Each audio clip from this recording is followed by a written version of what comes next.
स्वागत है आप सभी का कराना क्लासेज चैनल पर। देखिए अपने माँ बाप की आशाओं और मेरे इस चैनल के चांद सितारों। आज हम कक्षा 10 पहली प्रश्नावली वास्तविक संख्या। इसमें एक बात जो आएगी वो ये आएगी ले से और में से, लघुत्तम समावर्तक और महत्तम समावर्तक। यानी सबसे बड़े जो कॉमन फैक्टर होते हैं वो महत्तम समावर्तक हैं और सबसे छोटे कॉमन फैक्टर लघुत्तम समावर्तक हैं।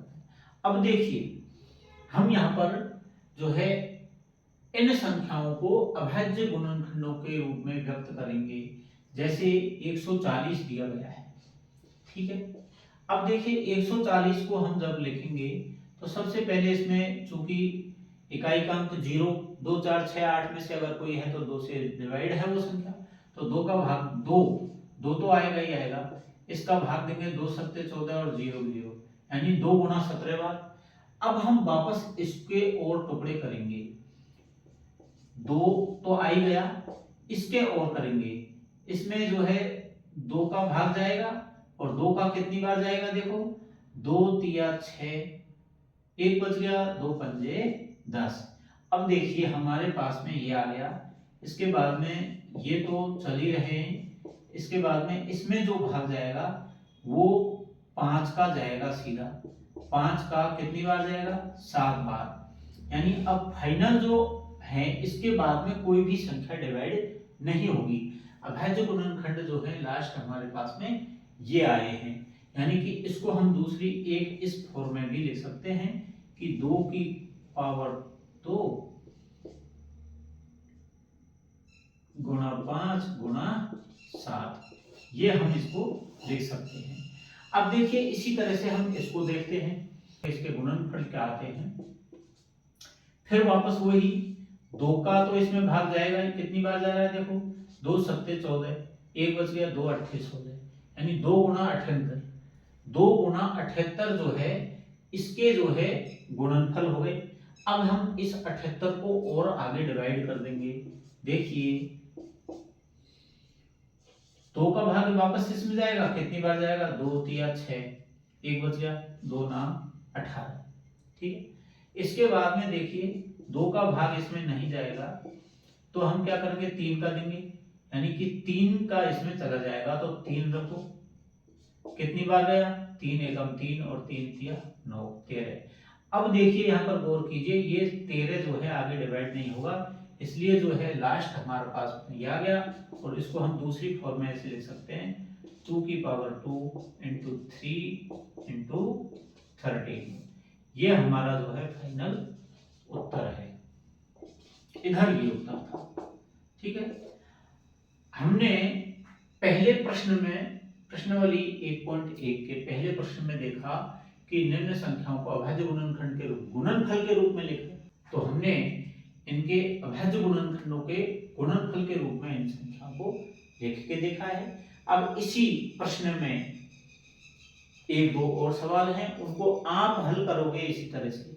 अगर आपसे हल नहीं होता है तो आप कमेंट बॉक्स में कमेंट करके आप पूछ सकते हो कि सर फला प्रश्न जो है हमसे नहीं हुआ, तो मैं वापस से उसको बता दूंगा, लेकिन अब आपकी प्रैक्टिस के लिए मैं उनको छोड़ रहा हूं, ठीक।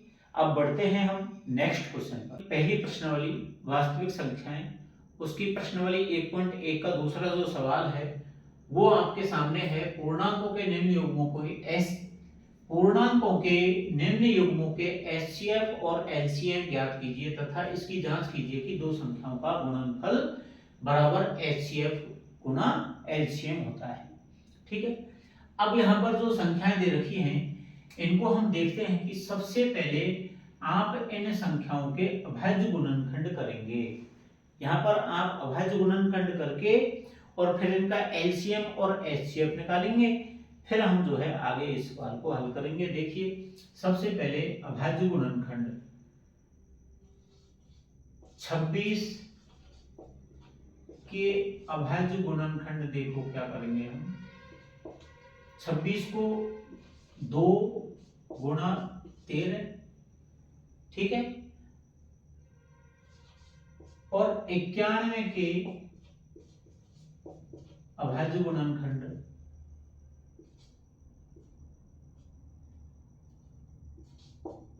13 7 91 अभाज्य दोनों, दोनों ये अभाज्य गुणनखंड के। अब दोनों ये जो है इसके अभाज्य गुणनखंड हुए। अब हम यहां पर देखो एलसीएम ज्ञात करेंगे। लेस है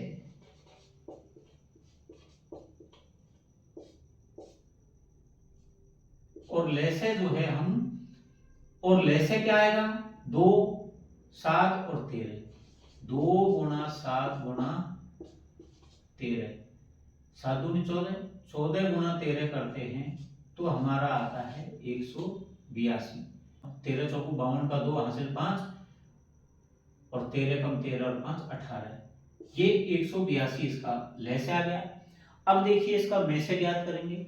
मेसे क्या है तो कॉमन फैक्टर है, यहां पर कॉमन जो है ये 13 ही आ रहा है, ठीक है। यहां हम देखेंगे कॉमन क्या आ रहा है 13, तो 13 ही इसका मेस है। अब जो है हम इसको सत्यापित करेंगे।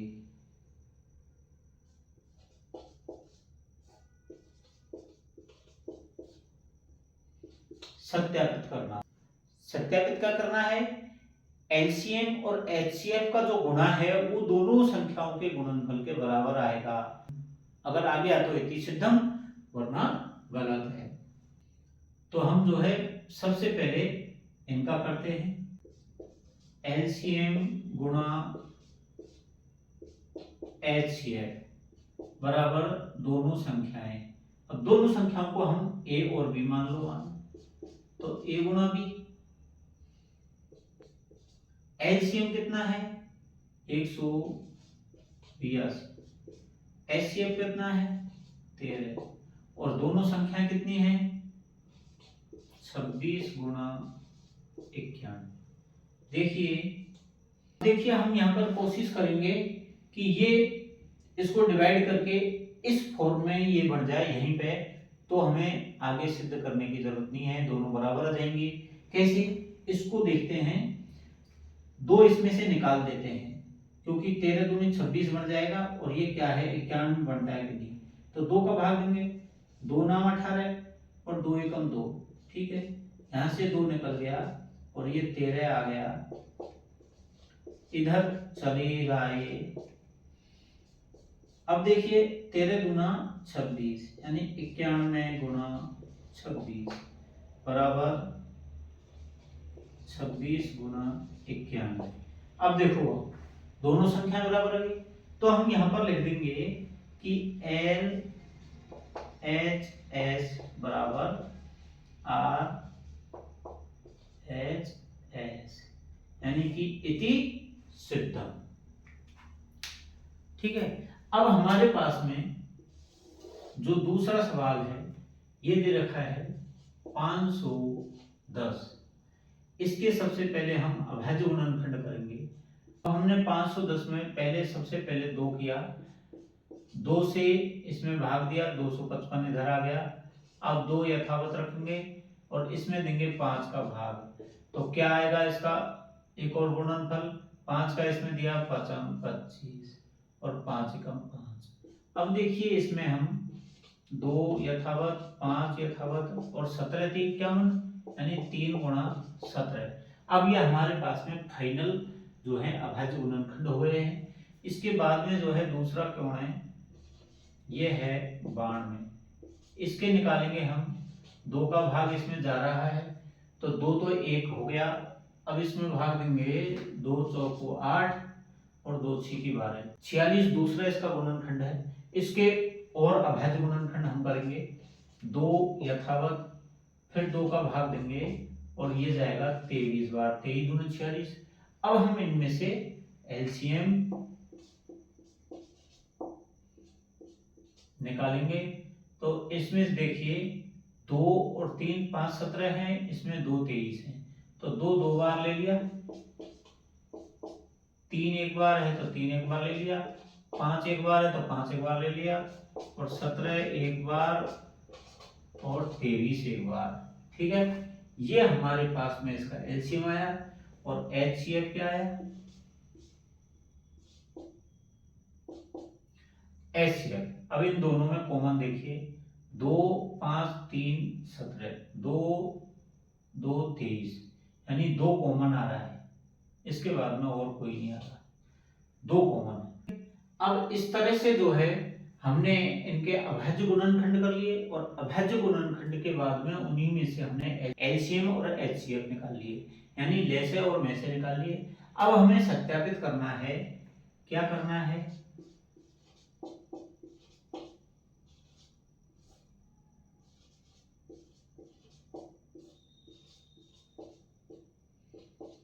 क्या करना है कि दोनों संख्याओं का गुणनफल बराबर एलसीएम गुणा एचसीएफ, एलसीएम गुणा एचसीएफ और दोनों संख्याओं का गुणनफल ये बराबर करने हैं। मैं इसको यहाँ पे लिख रहा हूँ। दोनों संख्याओं का गुणनफल क्या है, 510 गुणा 92, ये बराबर करने हैं किसके, हमारे पास में जो एलसीएम है वो ये है, हमने इसका गुणनफल नहीं किया, इसको आप ऐसे ही रख दो, हमें ये संख्या बनानी है, बना लेंगे, यानी 2 गुणा 2 गुणा 3 गुणा 5 गुणा 17 गुणा 23 और एचसीएफ को गुणा करेंगे तो 2।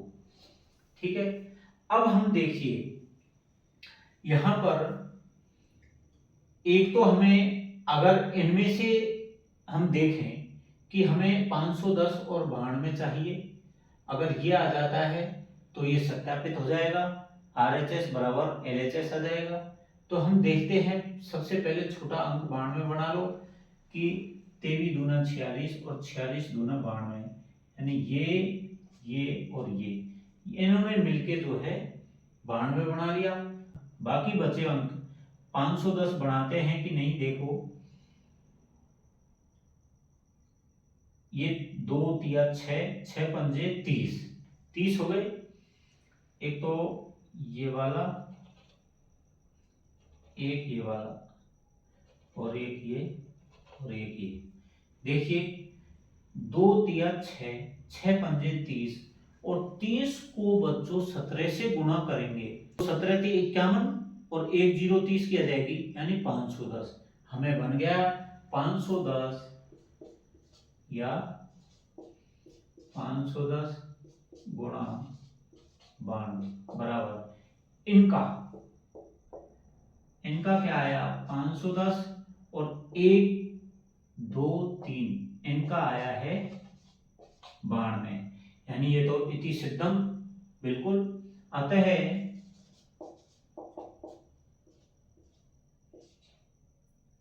L